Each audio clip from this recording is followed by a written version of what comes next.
আসসালামু আলাইকুম ভিউয়ার্স, সকলে নিশ্চয়ই ভালো আছেন। চলে এলাম আবহাওয়ার আপডেট নিয়ে। আজকে 17ই এপ্রিল, রোজ বৃহস্পতিবার, 6টা 5 মিনিট। এই মুহূর্তে আবহাওয়ার যে অবস্থা দেখতেই পাচ্ছেন আপনারা, বাংলাদেশের ওপরে কিভাবে মেঘ ছড়িয়ে ছিটিয়ে আছে। দেখুন, বিভিন্ন অঞ্চলে বৃষ্টির সম্ভাবনা আছে। অলরেডি আমাদের দক্ষিণবঙ্গে সকালে দুপুরের দিকে বেশ কিছু বৃষ্টি হয়ে গেছে। আপনারা আলমডাঙ্গা, চুয়াডাঙ্গা, মেহেরপুর এইসব অঞ্চলে বেশ খানিক ভারী বৃষ্টি হয়েছে। আলমডাঙ্গাতে বেশ খানিক ভারী বৃষ্টি হয়েছে 2টার দিকে, 1টার দিকে, সরি। তো এবং শুধু যে ওই সময় বৃষ্টি হয়ে থেমে যাবে তা না, আজকেও পুনরায় আবার হঠাৎ করে যে কোনো জায়গায় মেঘ হয়ে সৃষ্টি হয়ে ঝড় বৃষ্টি হতে পারে। দেখুন, আমরা কিছুটা দেখি যে পরবর্তী সময়গুলোতে কীভাবে মেঘ বৃষ্টি হচ্ছে, সেটা একটু দেখি আমরা চিত্রের মাধ্যমে। আসুন দেখুন, আস্তে আস্তে আমাদের বৃহস্পতিবার মধ্যরাতে ক্লিয়ার হয়ে যাচ্ছে আকাশ, আবার শুক্রবার সকাল থেকে শুরু হয়ে যাচ্ছে। দেখুন, শুক্রবার দিন কালকে দুপুরের দিকে সকাল থেকেই শুরু হচ্ছে। এবং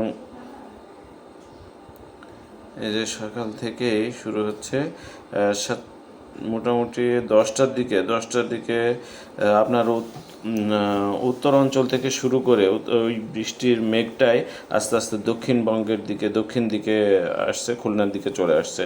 তো দেখুন, সকাল 7টার থেকেই শুরু হয়ে এটা একেবারে বঙ্গোপসাগরের দিকে চলে যাচ্ছে।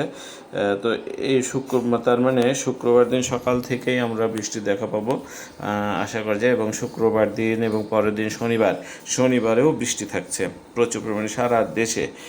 থেমে থেমে জায়গায় জায়গায় বিভিন্ন সময় বৃষ্টি, এবং এখানে রাডারের মাধ্যমে আমরা যেটা দেখতে পাচ্ছি, পুরো বাংলাদেশ জুড়ে বৃষ্টি শুক্র এবং শনিবার। তো আমরা একটু দেখি যে এই মুহূর্তে মেঘের পরিমাণটা কী অবস্থায় আছে।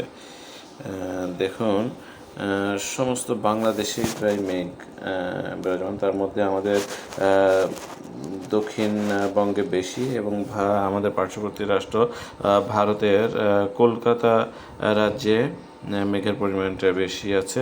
এবং এই মুহূর্তে দেখুন, বরিশাল, এই যে আমাদের বাংলাদেশের মধ্যে বরিশাল, মতিরহাট,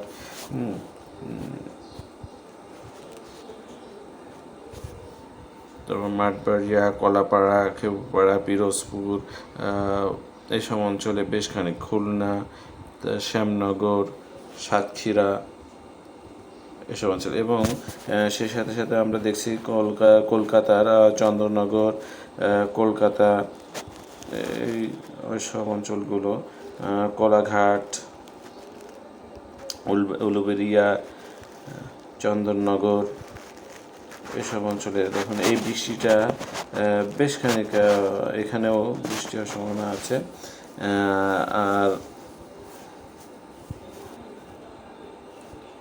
তবে আমাদের রাত্রে কিছু অংশ, সন্ধ্যা থেকে রাত্রের মধ্যে কিছুটা ক্লিয়ার হলেও পরবর্তীতে আবার আপনার এই আবহাওয়া খারাপ হবে। কালকে সকাল থেকেই আবহাওয়া খারাপ হয়ে যাবে। আর কোথাও হঠাৎ করেই থেমে থেমে দেখা যাচ্ছে বৃষ্টি হতে পারে, কোথাও হঠাৎ করে কাল বৈশাখী ঝড় এবং বজ্রসহ বৃষ্টি হওয়ার সম্ভাবনা আছে।